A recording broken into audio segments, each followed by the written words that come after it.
ये जैसे आपने बोला ना कि इस टाइम पे बाइंग का राइट टाइम है, अब बाय करते हैं। अब जो लोगों ने, क्योंकि अभी कुछ टाइम से ही लोगों ने इन्वेस्ट करना ज़्यादा शुरू किया था। जी। जिन्होंने शुरू किया उन्होंने देखा कि गिरा प्राइस, तो उन्होंने फिर से समझा कि अच्छा ये बाय कर लेना चाहिए, उन्होंने फिर से बाय कर लिया। ठीक है।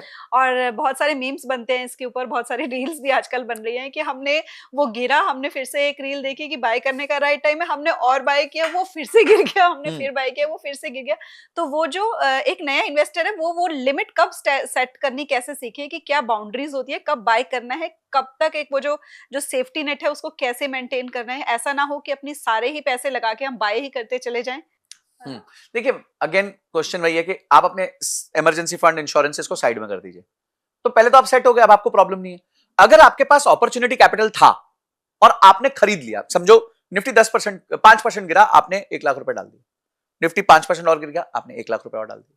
निफ्टी 5% और गिर गया, आपने 1 लाख रुपए और डाल दिए। अब आपके पास पैसे नहीं बचे, तो आगे मत डालना।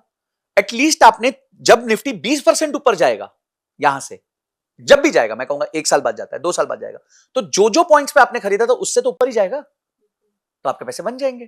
क्यों स्ट्रेस ले रहे हो? माय पॉइंट, मैं सिर्फ सब लोगों को एक ही दरखास्त करना चाहता हूं, फाइनेंशियल मैनेजमेंट में अपने बेसिक्स को सेट कर लो, अपने गोल्स को सेट कर लो, अपने खर्चों को नियंत्रित कर लो। ये टाइम कौन सा है पता है? ये कछुए वाला टाइम है। कछुआ क्या करता है? जब वो थोड़ा सा फियर करता है चीजों को, तो वो अपने आपको अंदर खींच लेता है। तो आपको कैसे अंदर खींचना है वो मैं आपको बताता हूं। आपके खर्चे कम करो, निवेश मत कम करो, खर्चा कम करो इस टाइम पे। जब आज खर्चा कम करोगे, निवेश ज्यादा करोगे, 3 साल बाद आप इस निवेश से खर्चा ज्यादा कर सकते हो कि चलो यार, हमने तो उस टाइम पैसा बचाया था, निफ्टी में पैसा डाला था, निफ्टी तो तब 21,000 चला गया था या 22,000 चला गया था, आज निफ्टी 30,000 हो गया, 2 साल बाद, 3 साल बाद आज हमारे पैसे बन गए, हमारे को 8,000 रुपए बन गए, 22,000 रुपए, 30% का 40% का रिटर्न आ गया। आएगा, मेरे को नहीं पता कब आएगा, 1 साल बाद आएगा, 2 साल बाद आएगा, 3 साल। मैम, चीज घूमते पता ही नहीं चलता। कोविड के बाद लोगों को लगा था संसार में एक आदमी नहीं बचेगा, और मार्केट 10 महीने के अंदर थार्ड अप रिकवर। मतलब जो शेयर 200-300 रुपए के थे, वो आज गिरने के बाद 3,000 के हैं।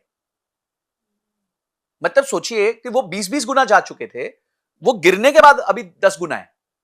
तो लोगों ने बहुत वेल्थ क्रिएट की है, जिन्होंने बॉटम में, देखो कोई भी बॉटम नहीं कैच कर सकता, मैं भी नहीं कर सकता, भगवान भी नहीं कर सकता इधर आके, तो क्योंकि मार्केट्स है ना। कोई मेरे को बोले इकोनॉमिस्ट हूं बहुत बड़ा, मैं तो भगवान हूं, मेरे को समझ, कोई नहीं कर सकता। मार्केट्स का बॉटम कोई नहीं कैच कर सकता। तो हर बार गिरे, थोड़ा थोड़ा डालो, पैसे खत्म हो गए मत डालो, खत्म। पर जब आपने जब जब ड्रॉप पे डाला है, तो किसी दिन जब रिवर्स होगा तो उस लेवल से तो ऊपर ही जाएगा। आपने निफ्टी में 25,000 पे डाला, 24 पे डाल दिया, 23 पे डाल दिया, 22 पे डाल दिया, अब निफ्टी समझो 3 साल बाद 30,000 हो गया, तो जो 25 पे डाला था वो भी तो बढ़ गया, 24 वाला ज्यादा बढ़ गया, 23 वाला और ज्यादा बढ़ गया, तो एवरेज में फिर भी ज्यादा बढ़ गया। तो ये बेसिकली मैं कहना चाहूंगा, अगर आपके पास अपॉर्चुनिटी कैपिटल होता है तो आप इन्वेस्ट कीजिए। जिस दिन आपके अपॉर्चुनिटी कैपिटल खत्म हो गया, आप इन्वेस्टमेंट बंद कर दीजिए, जो आपकी एसआईपी चल रही है चलने दीजिए। इमरजेंसी फंड आपके पास होना चाहिए। खर्चों पे नियंत्रण कर लो, मार्केट खराब है। लोग क्या करते हैं, खर्चों पे नियंत्रण नहीं करते, निवेश पे नियंत्रण करते हैं। क्यों भाई? इस टाइम पे खर्चा कम करो ना।